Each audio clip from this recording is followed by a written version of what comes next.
Hello and welcome to Conscious TV. My name is Renate McNay and my guest today is Saraswathi. Hello Saraswathi. Hello there. Saraswathi is a teacher of the heart and wrote the most wonderful book, which is actually a novel called Avery and the Unknown, From the Light of Wisdom. So just before I was living in France before I went to India. And I remember I was sat around a table with some people who I didn't know very well, and one of the guys said, let's go around the table and everyone say what it is you most want in life. And so people were going around and I was terrified by the question. I was like, oh, I don't know what to say about things like that. And people were sort of saying, you know, their dreams, what they wanted. And I didn't know what was going to come out of my mouth, and suddenly it came to me, the words, I want to be truthful, came out. And it sort of silenced everyone, and it silenced me. Act of needing truth, of wanting to be truthful, therefore, in every moment of my existence. Which meant going under the hammer in a way, because through being dissected, having every impulse, every thought, every deed, every action, every aspect of my personality under the microscope, and really looking to see all the ways in which I've limited myself, without judgment either. Eventually, after doing that for a number of years, there came a point when the question came, well, who is this one who is dissecting? And is that really me? Who is that one who is worshipping this form? Who is that one who is loving Baba? And is that really me? And it was like a mirror shining me back straight to me, because that's what he is. He is a mirror.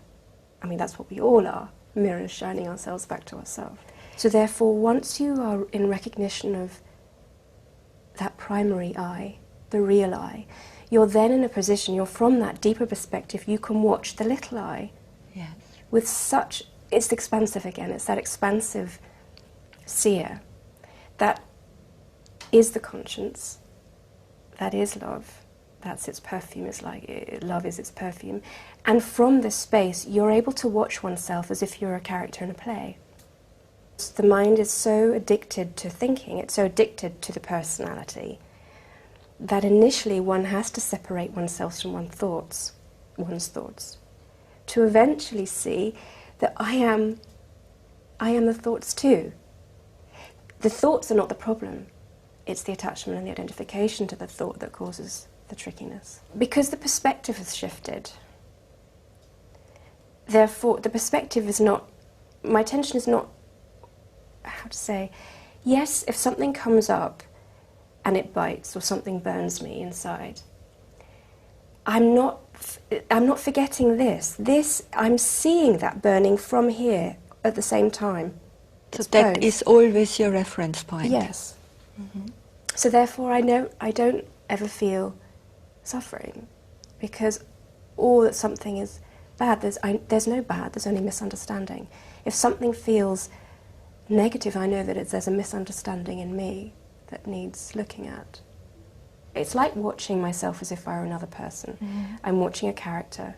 In fact, Barbara often says, look at your mind as if it were someone else's mind. Yeah. So I'm watching an actress on stage sometimes. And I see her exits and her entrances, and I see her motivations. But it's all seen from here. So therefore, I'm not getting plugged into her drama in the same way. But I see also that there are specific traits, if you like, that I've come into this lifetime with, that are those traits that burn especially. And sometimes one thinks they've all gone. One thinks, oh, that's no longer.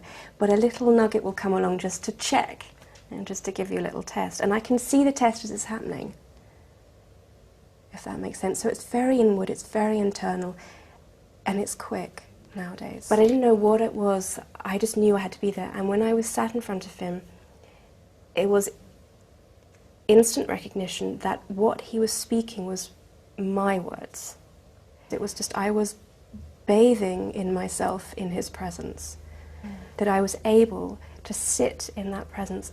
There was no doubt that what I was formless, timeless, descriptionless, and that I was home.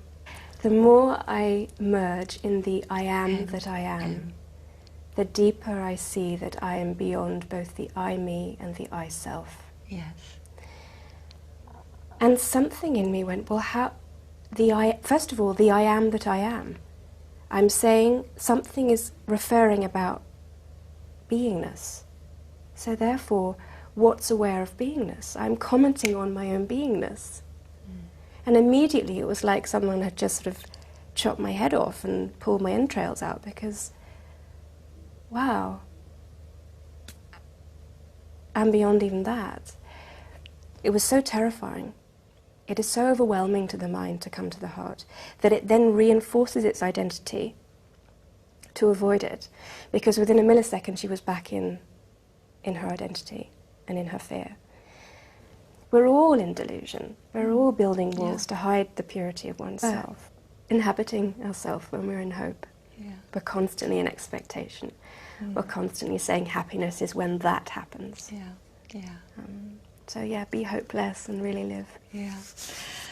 So your whole relationships change profoundly. How you're never in demand of someone else, because you don't need someone else to complete you. No one has to tell you who you are. No one has to tell you that they love you, because you know that you'll love yourself. Well, thank you for coming, Saraswathi. Thank you so much. I want to show you a book again. It's Avery and the Unknown, and I really can recommend it. You would love it. And as you told me, in some people it brings anger up and all kinds of things, but then is, as we just heard, a guide to find ourselves. Okay, thank you and goodbye, and I hope I see you again soon. Bye-bye.